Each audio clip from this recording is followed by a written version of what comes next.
WFYI podcasts are made possible by Bloomington, Indiana, an American college town offering experiences like indulging in grub at Nick's English Hut, taking a stroll along Kirkwood Avenue, feeling the history and magic of Assembly Hall, and providing the chance to feel like a college kid again. Plan your trip at visitbloomington.com. I'm Kyle Long, host of Cultural Manifesto, just one of the local music programs you can enjoy on WFYI. These programs would not be possible without your financial support. And to say thank you, we want to send you to see Lyle Lovett when he comes to Indianapolis on July 28th. Choose a concert ticket as your gift when you donate at wfyi.org/give. And thanks for supporting WFYI. What we're gonna do right here is go back, way back into time. This is Butch Slaughter, and you're listening to the echoes of Indiana Avenue.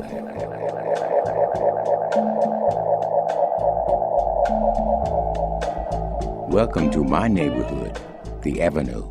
I grew up here, and each week I'll be sharing the sounds and stories of the people that made the Avenue great.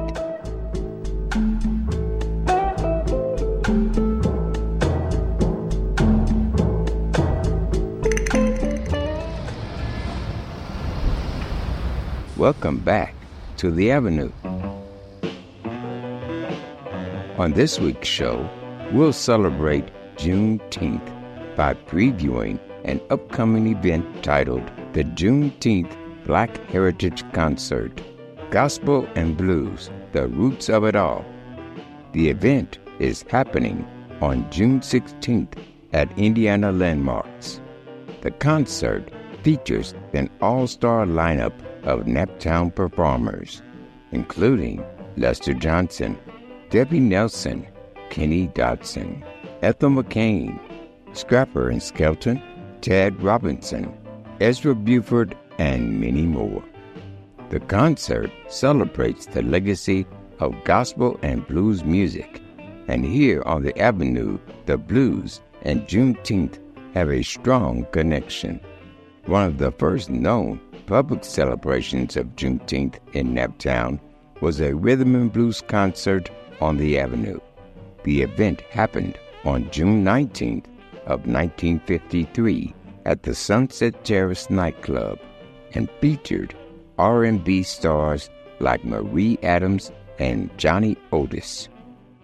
On this week's show, we'll feature two of the artists performing at the Juneteenth Black Heritage Concert, Lester Johnson and Debbie Nelson. Both have deep connections to blues music and Indiana Avenue. We'll get things started with the bassist and bandleader Lester Johnson, best known for his work with Ebony Rhythm Funk Campaign. Lester played some of his earliest gigs with the Indiana Avenue blues great Harvey Cook, and Lester's uncle was the Naptown blues legend Guitar Pete Franklin. Lester Johnson will join us in a moment, but first, let's hear a classic track from Ebony Rhythm Funk Campaign featuring Lester on bass. From 1973, this is What It Is.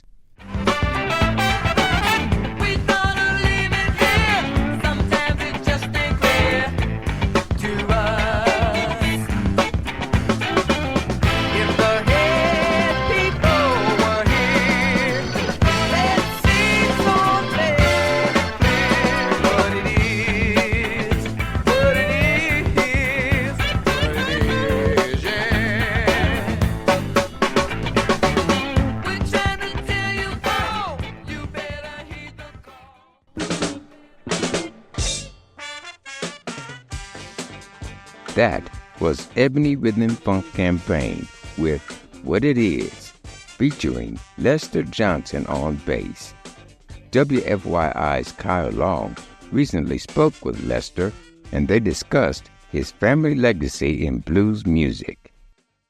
Lester, thank you for being here. All right, I'm glad to be here, really.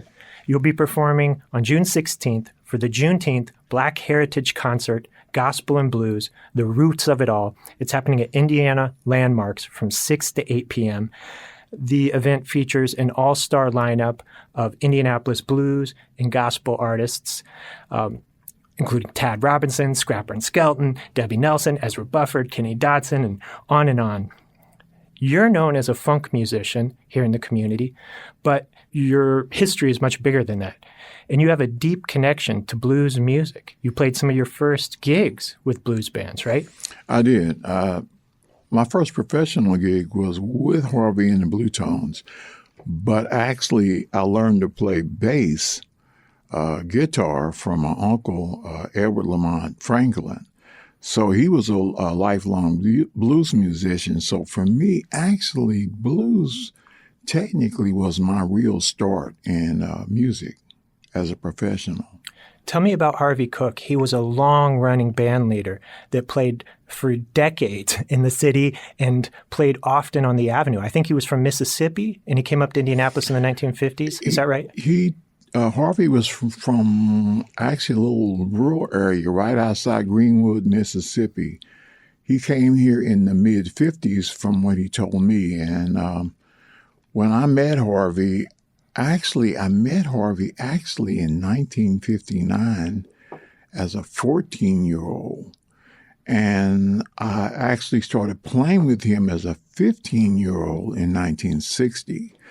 So, yeah, Harvey played all over Indiana Avenue. He was the king of the blues when it came to blues musicians on the Avenue and in central Indiana, because most of the guys at that time were either more focused on jazz or popular R&B.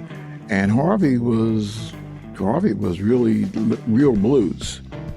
You know, he was into Slim Harpo and Gatemouth Brown. He brought a real blues sound to Indy. How many more years I'm gonna have to let your dog be around? How many more years I'm gonna have to let your dog be around? Well, I'd rather be dead, sleeping 6 feet in the ground. I'm gonna round my knees, I'm gonna raise up my right hand. Well, I'm gonna fall on my knees. So when you were playing with him back in the late 50s, early 60s, he wasn't trying to appeal to a crossover audience. This was just hardcore blues. No, he made that plain. Whenever we played, he would do, sometimes he would do a whole set of B.B. King songs, and he would follow that up maybe with songs by Junior Parker or Lightning Slim. And so he knew where his strengths were, and so he never really tried to be an R&B artist or a jazz artist. He was true to his roots. Somebody say yeah for the blues.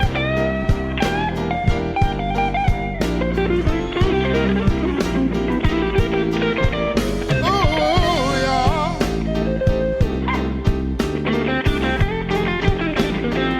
Mr. Harvey Cook on guitar, y'all.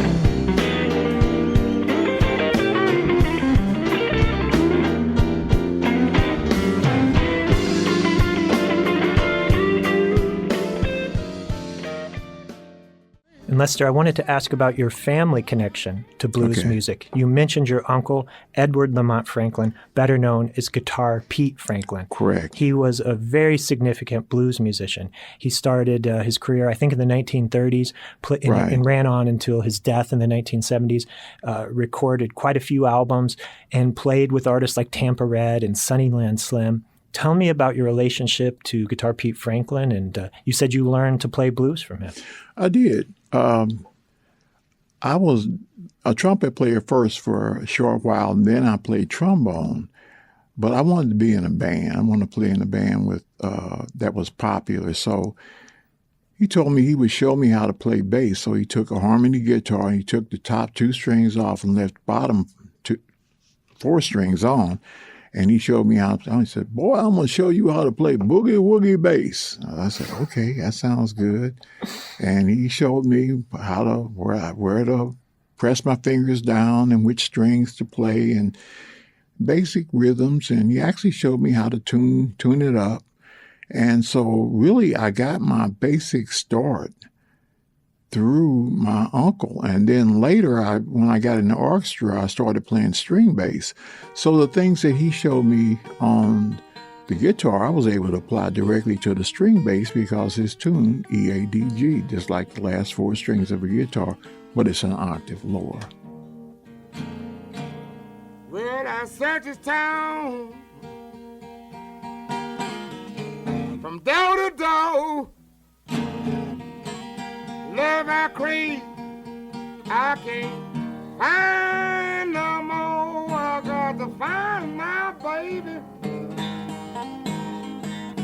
out of cloud wouldn't lie.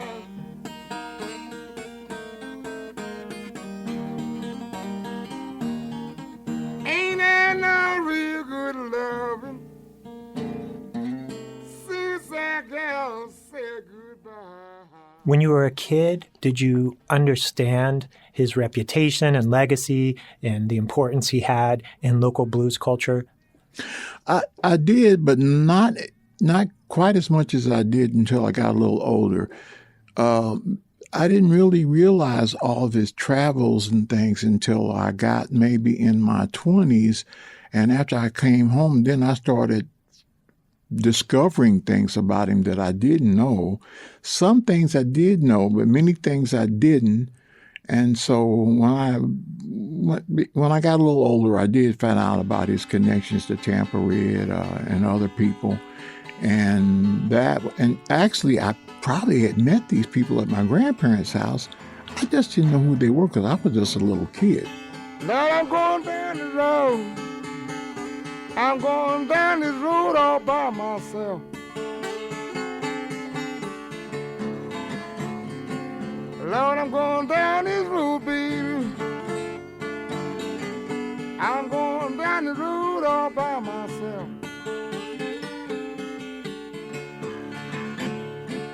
Lord, when I come back here, baby, I hope, woman, you ain't had nobody else.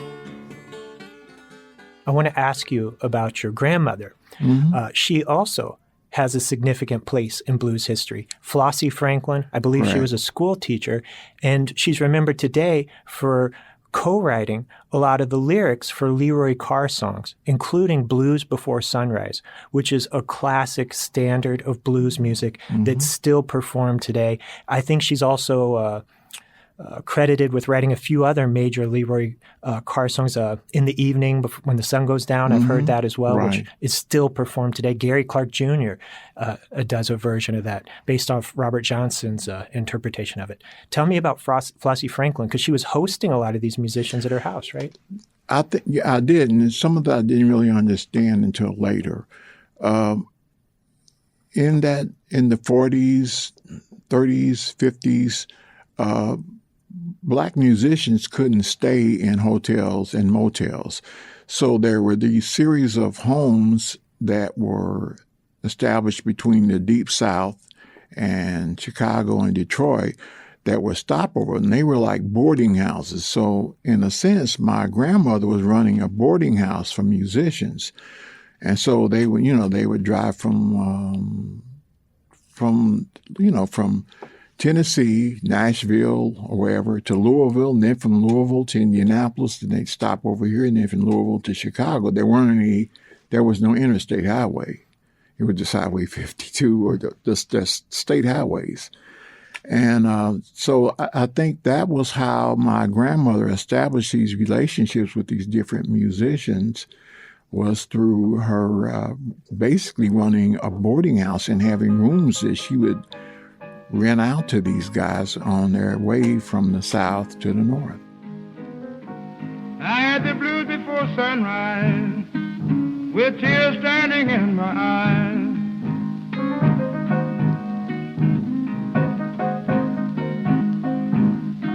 I had the blues before sunrise, with tears standing in my eyes.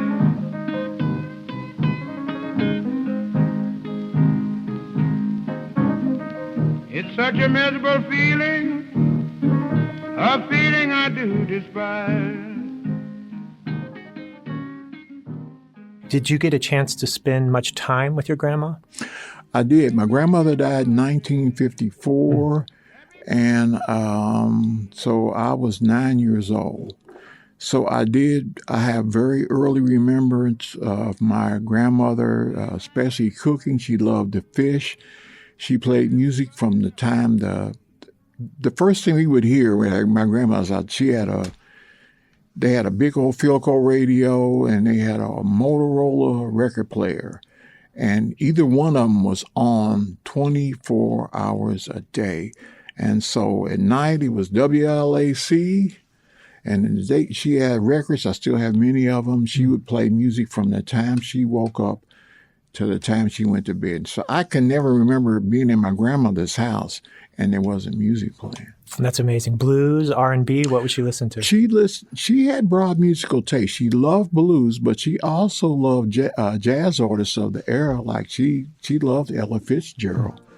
And there were many other jazz musicians, people today would consider them jazz musicians, that she loved. In the evening,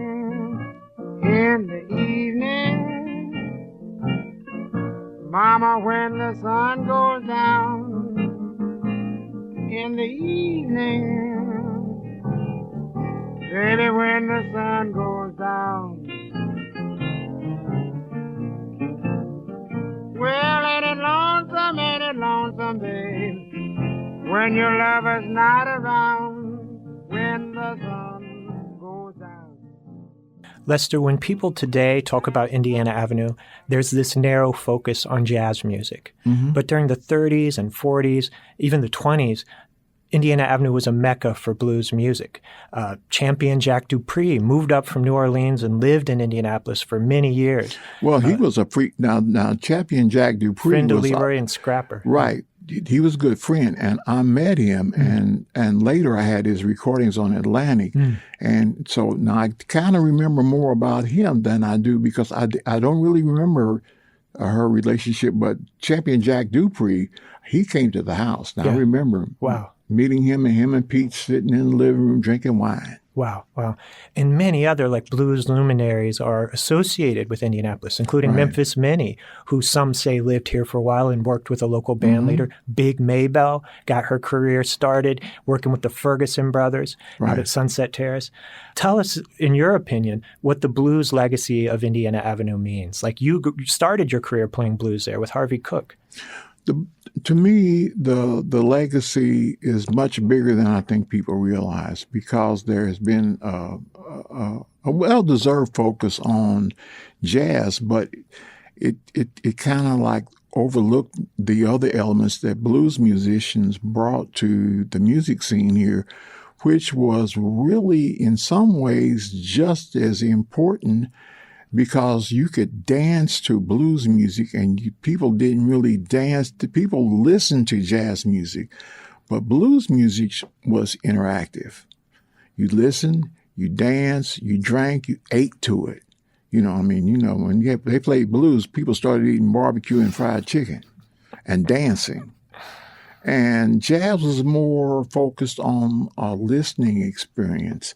So to me, blues was more of a broad-based style that had a broader appeal. And I'm kind of sad that it was overlooked.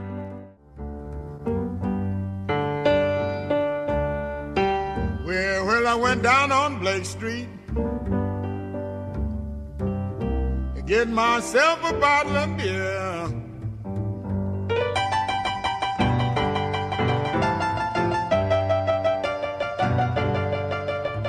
Well, I went down on Blake Street, getting myself a bottle of beer.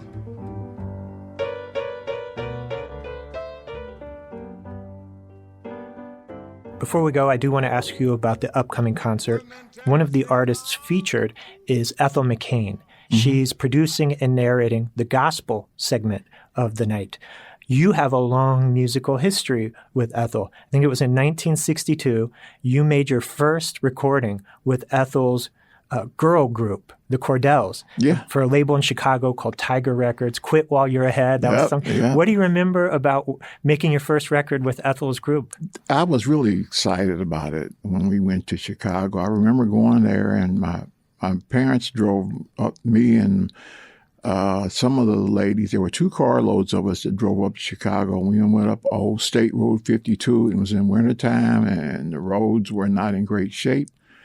But I was really excited. It was on Michigan Avenue where the studio was at.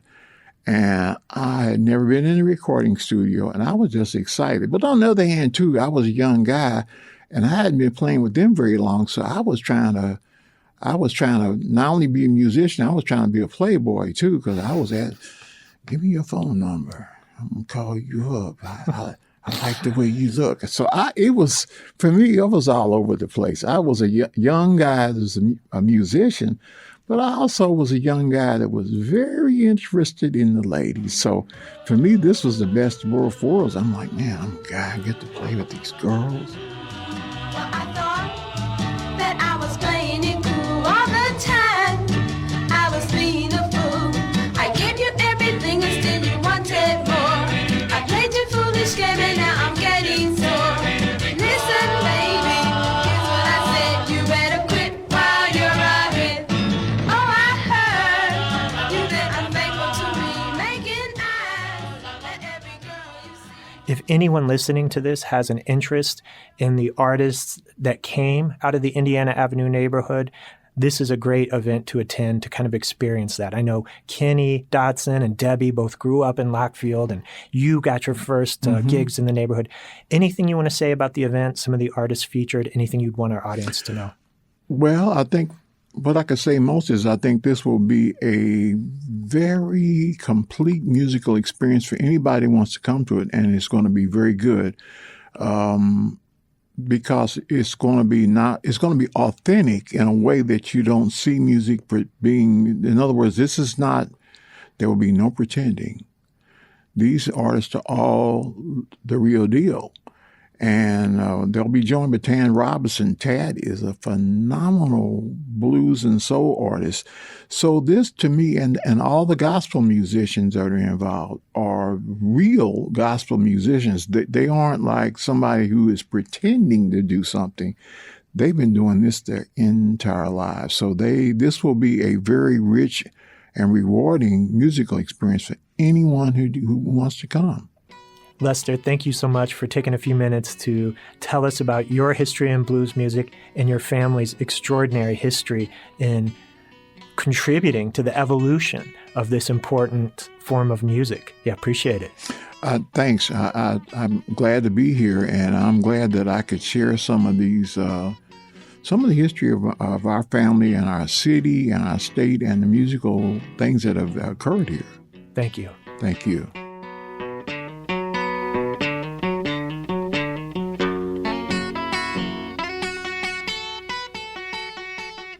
That was the bassist and bandleader Lester Johnson discussing his work in blues music.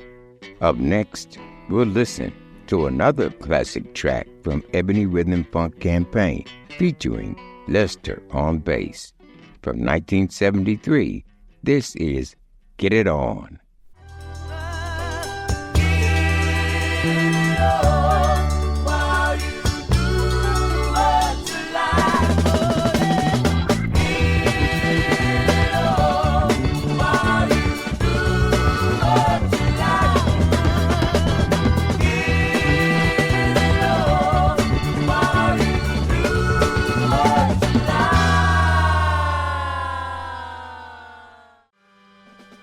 Don't touch that dial.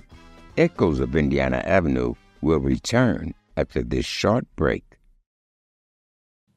WFYI podcasts are made possible by Bloomington, Indiana, an American college town offering experiences like indulging in grub at Nick's English Hut, taking a stroll along Kirkwood Avenue, feeling the history and magic of Assembly Hall, and providing the chance to feel like a college kid again. Plan your trip at visitbloomington.com. This is Butch Slaughter, and you're listening to the echoes of Indiana Avenue. On this week's show, we're celebrating Juneteenth by previewing an upcoming event titled the Juneteenth Black Heritage Concert, Gospel and Blues, the Roots of It All. The event is happening on June 16th at Indiana Landmarks. The concert features an all-star lineup of Naptown performers, including Lester Johnson, Debbie Nelson, Kenny Dodson, Ethel McCain, Scrapper and Skelton, Tad Robinson, Ezra Buford, and many more. Up next, we'll look back at our 2023 conversation with the Naptown blues singer Debbie Nelson. But first, let's listen to a classic track from Debbie. Recorded live at the Slippery Noodle Inn in 1993, this is Debbie Nelson and the Rebirth Blues Band with Never Trust a Man. Now that I'm grown, I know what Mama tried to do. She was trying to keep me from going through what she'd been through. I was hard-headed, wouldn't listen, so I got my heart broken too. I've been lied to, miss you, then pushed aside. Count the nights I wish for Mama and cried. Mama told me. That was Debbie Nelson and the Rebirth Blues Band with Never Trust a Man. Today, Debbie is known for her work in blues music, but she started her career singing soul and R&B music on the Avenue. Debbie recalled her early years on the Avenue during a 2023 conversation with WFYI's Kyle Long.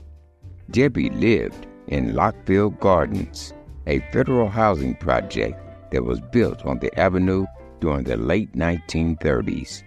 And Debbie, you talked about the community of Lockfield being rich. Yes. You also grew up in an area that was culturally rich. Yes. You know, just outside your neighborhood were theaters, nightclubs, where some of the best musicians in the world were playing. Yes. At what point did you become aware of that? Is that something you knew about as a young girl, or is that something that as a teenager or maybe growing up you kind of realized you were in the middle of something really different? I remember seeing, we always walked downtown, my mom and I, and we would pass by all the clubs. We'd go downtown on one side of the street and come back on the other, and I remember seeing the Pink Poodle, and I would try to peep in, come away from that door, come away from that window, just the place to play, all of these places that I would, the Downbeat, the Sunset, I would see those places, but I was more interested then in the Lighty Old Theater where you paid to go in to see the One-Legged Woman, or the Hairy Man,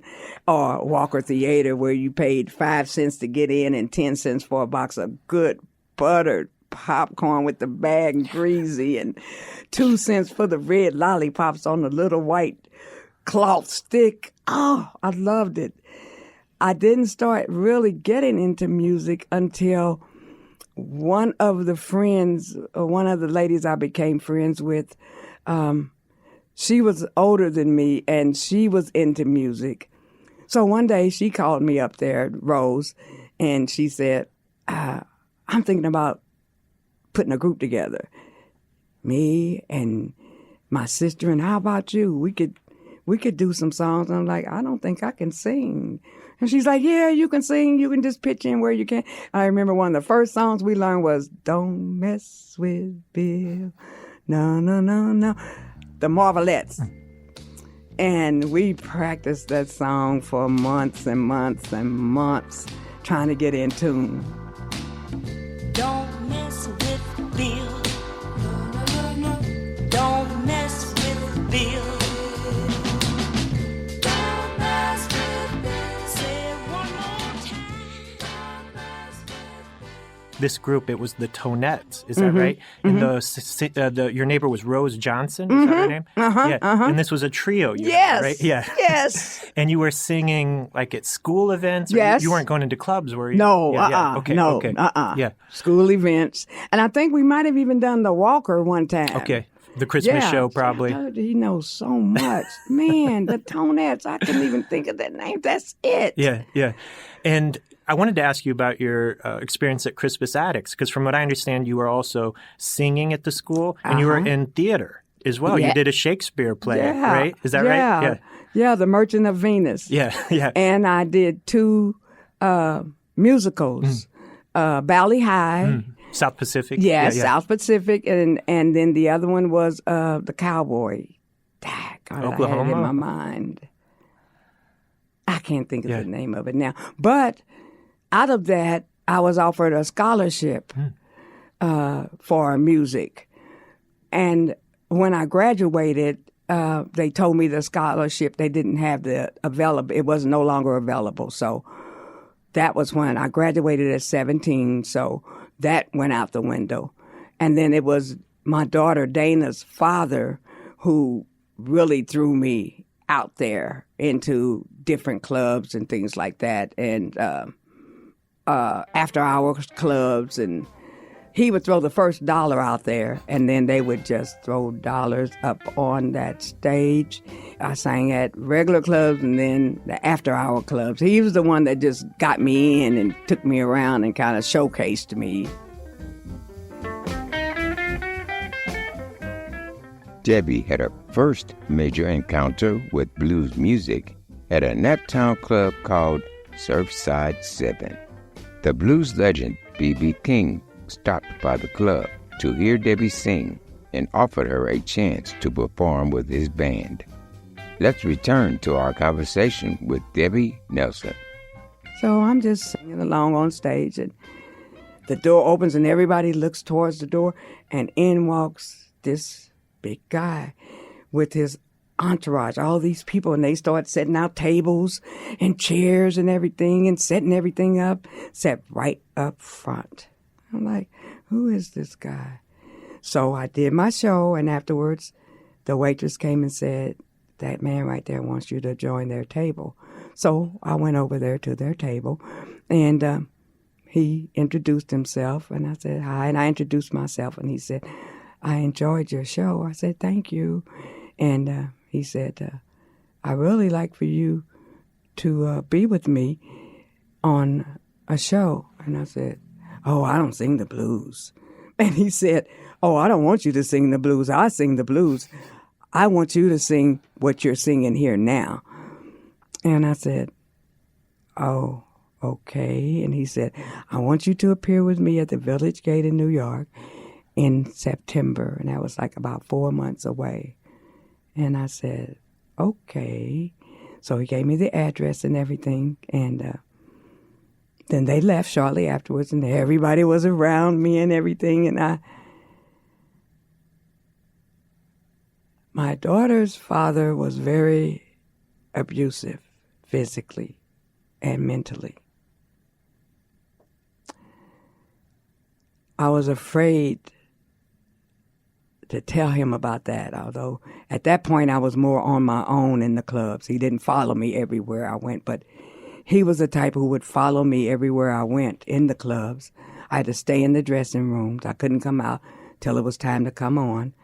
If I went to the bathroom, he would stay in front of the bathroom. He was 6'4", with his legs out and his arms crossed, and nobody was coming in that bathroom until I came out. He walked me to the bathroom and back to the dressing room. I was not allowed to say anything to anybody. So after already being naive, then coming meeting someone like this who even takes it even further, I didn't want to do anything to upset him. And so I never said anything to him about it. I wrote the letter to Mr. King, but I never sent it off. And up until maybe 10 years ago, I still had that letter until I finally let it go. And I never contacted him. Number one, I had no one to watch my baby. Her daddy wasn't going to do it. My mom couldn't, not in the condition that she was in. And my brother was in service. And so I was too afraid to tell Mr. King that I had a child. So I just ignored it and let it go. And I don't look back in sadness. I don't look back with regret. I feel like the road I took was the road that God would have me take. And so I've never looked back and felt, oh, I wish I had done that.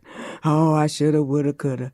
I don't do that. I just feel like it was God's will, however it turned out, and that's what I did. However, when I was working at USA Group, my supervisor and her husband loved B.B. King, and I had told her my story one time when we were talking. He was here, and she and her husband bought tickets, and one for me too, because she knew the story. And they also arranged for me to meet him backstage. And so when I was singing, he was singing Thriller's Gone. I'm in the audience, and I'm singing Thriller's Gone at the top of my voice. And so afterwards, when they told us to line up, those who had permission to see him, and I went in to see him, and he was sitting down, of course.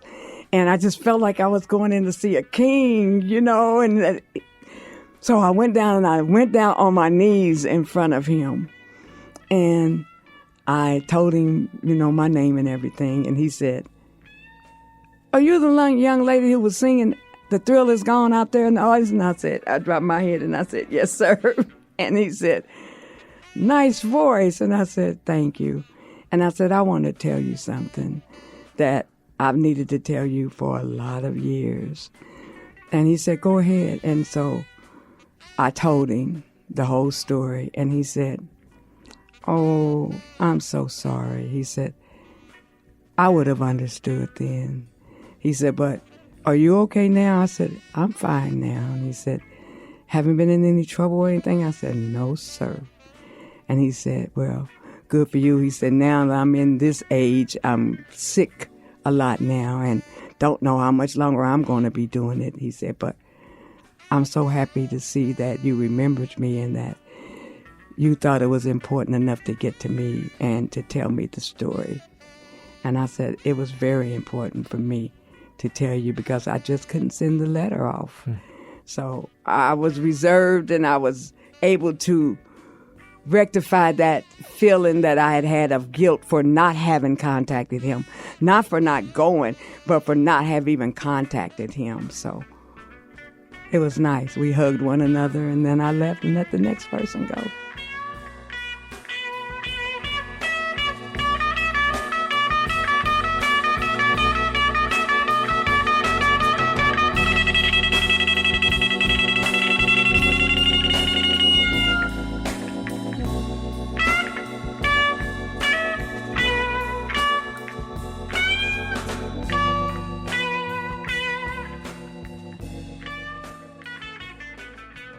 And Debbie, in the 70s and 80s, this community that you grew up in, Lockfield Gardens, Indiana Avenue, it started to be dismantled by the city, yes, by IUPUI and different real estate developments that came in. You know, eventually the people were forced out of Lockfield Gardens because they wanted to renovate it and turn it into student housing. A lot of the clubs you sang in as a young woman were just torn, demolished. Yeah. Down there. Right. Whole neighborhoods were wiped off the map. Churches wiped out. When this was happening, when this started happening, how did you feel about that? Did you kind of sense that the end was coming? Yeah, tell me. It hurt inside, and it still hurts inside. There was a representation there in all the brick and mortar and the clubs and the little stores, and there was history there. There was blood there. it should not have been removed. And then to come up with an excuse when you get down to the last few buildings and say, oh, we misread it. We didn't know we weren't supposed to tear that much of it down. My daughter's father's building is one of the ones that you can still see off the avenue all the way up. He lived with his grandparents on the 4th floor. And every time I go down Indiana Avenue, I see that apartment building. I've shown it to my daughter and my grandchildren. That's where your father lived. That's where your grandfather lived.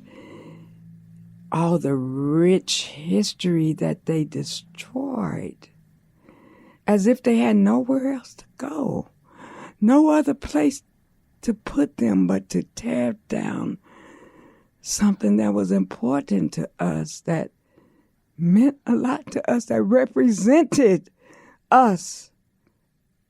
And everything about our life was torn to rubble. And I had a friend to move in one of the apartments after they updated them. And it was a one bedroom efficiency. And I went to visit her there one day.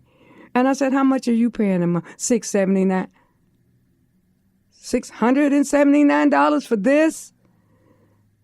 Yeah. My heart was broken.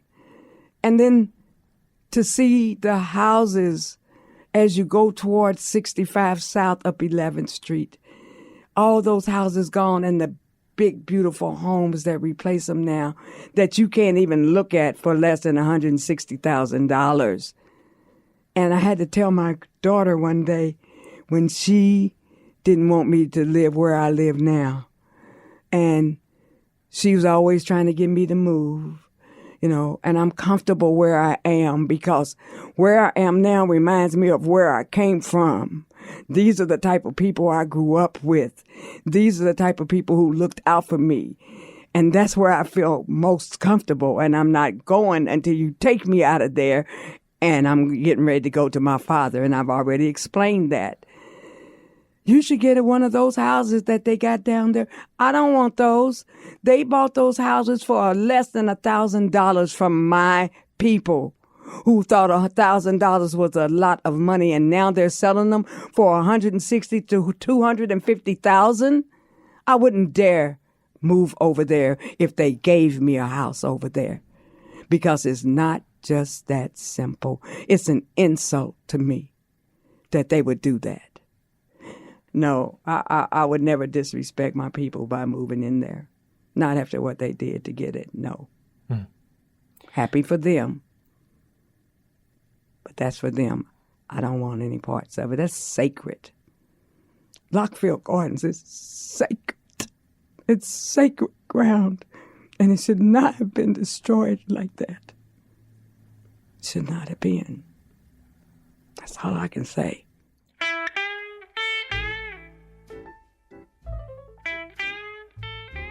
We've been listening back to our 2023 conversation with the Naptown blues singer Debbie Nelson. She'll be performing at the Juneteenth Black Heritage Concert at Indiana Landmarks on June 16th. We have time for one more track from Debbie. This is Debbie Nelson and In Full Transition with Castaway. I'm just your castaway.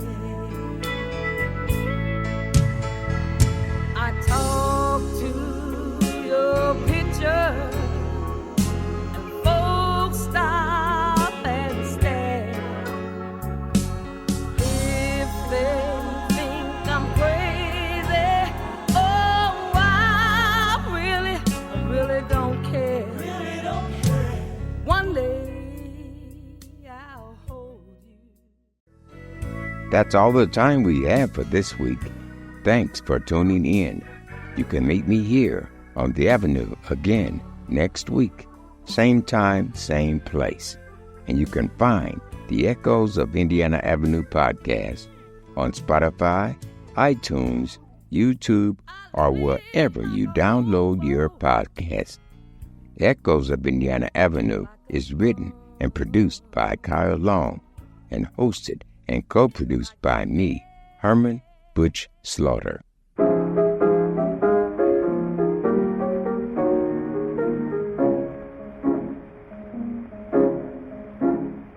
Nobody knows on uptown, baby, like I do. Nobody knows on uptown, baby, like I do. If you will stop and listen, I will tell you a thing or two.